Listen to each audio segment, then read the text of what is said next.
Hey, sexy people, let's talk about something people love to throw around in relationships. The word disrespect. It's either you're being disrespectful or that's just disrespectful. But there is a difference. Like, truly, there is a big difference between being disrespectful and not respecting someone. But before we get into this subject, hi, I'm Taylor K. Sparks, your ethical non-monogamy coach and sex goddess. So, if you don't understand the difference, you're going to keep confusing emotional reactions with emotional reality. First, being disrespectful is behavioral. It's an action, a choice or a reaction in a moment, often made in emotion, frustration, or fear. Maybe you interrupted your partner mid-sentence. Maybe you raised your voice, used sarcasm, or gave them the silent treatment.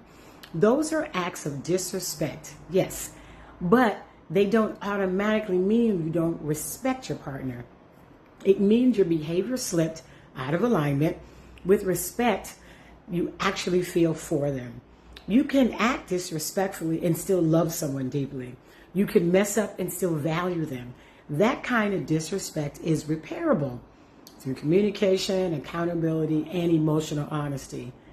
But when someone doesn't respect you, that's a whole different story. Not respecting someone isn't a reaction, it's a belief system. It's not about one argument, it's about how you see that person. When you don't respect someone, you've decided consciously or unconsciously that their needs, boundaries, or emotions matter less than your own.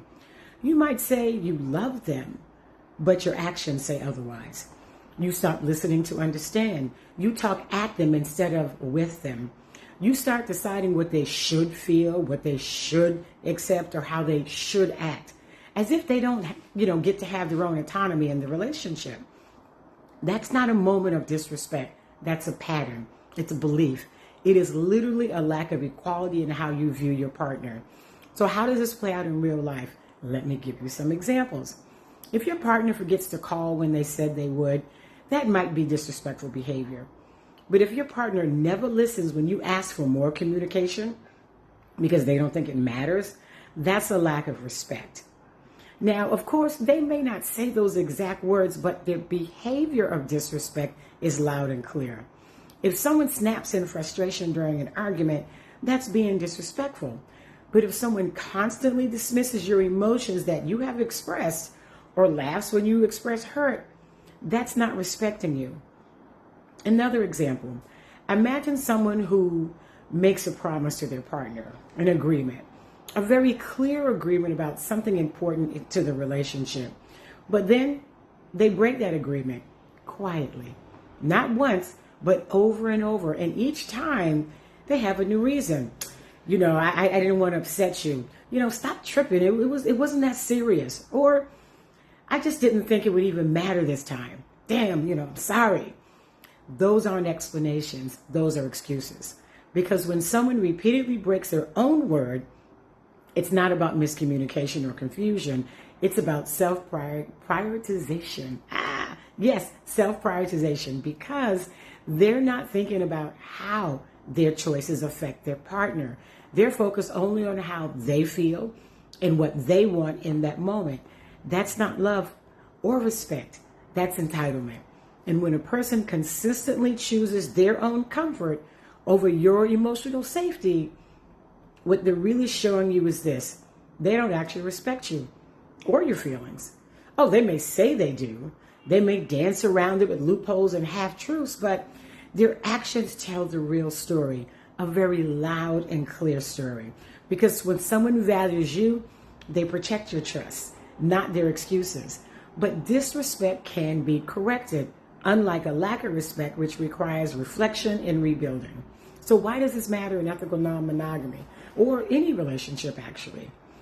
This distinction is especially important in ethical non-monogamy because when you open your relationship, your communication and emotional maturity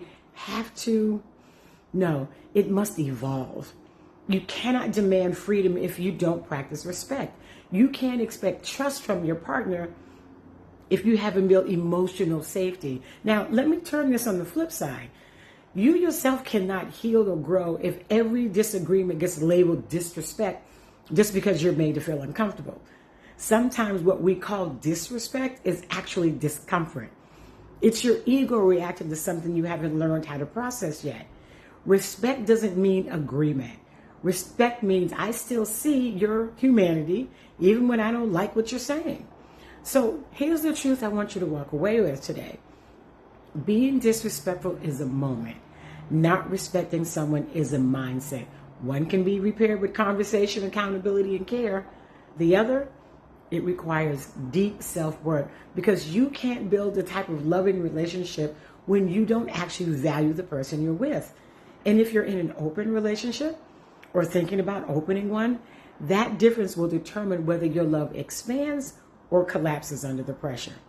So before you throw around the word disrespect, ask yourself, was that a moment of behavior or a pattern of disregard?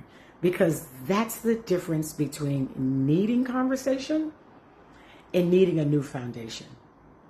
Now, I'm not here to make your choices for you, but I am here to support you in understanding them and in creating relationships that are as expansive and authentic as you are.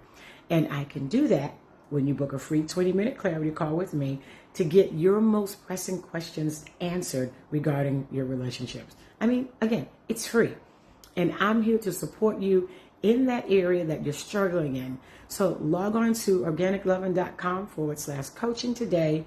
And until next time, your love, your rules, and your freedom. Bye-bye.